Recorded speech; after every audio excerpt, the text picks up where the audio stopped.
मुख्यमंत्री देवेंद्र फडणवीस आज हिंगोली परभणीचा दौरा करणार आहेत। हिंगोलीमध्ये देवेंद्र फडणवीस यांच्या हस्ते विकास कामांचं उद्घाटन होणार आहे।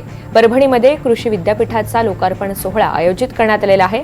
परभणीमधील इंदिरा भवन मैदानामध्ये देवेंद्र फडणवीस यांची या कार्यक्रमाच्या निमित्तानं सभा सुद्धा होईल।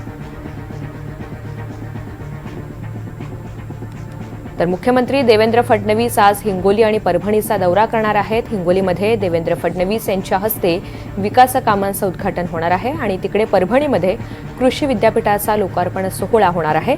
तिथे देवेंद्र फडणवीस हजेरी दर्शवतील। तर या दौऱ्याच्या निमित्तानं आणि कार्यक्रमाच्या निमित्तानं परभणीमध्ये देवेंद्र फडणवीस यांची सभा आयोजित करण्यात आली आहे। त्यामुळे या सभेमधनं ते नेमकं काय भाष्य करतात हे सुद्धा पाहणं महत्त्वाचं असेल।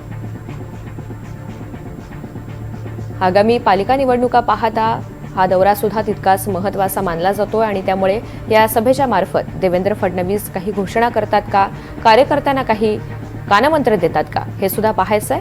मात्र हा दौरा आहे सध्या हिंगोलीमध्ये आणि परभणीमध्ये, जिथे विविध विकास कामांचं उद्घाटन होणार आहे।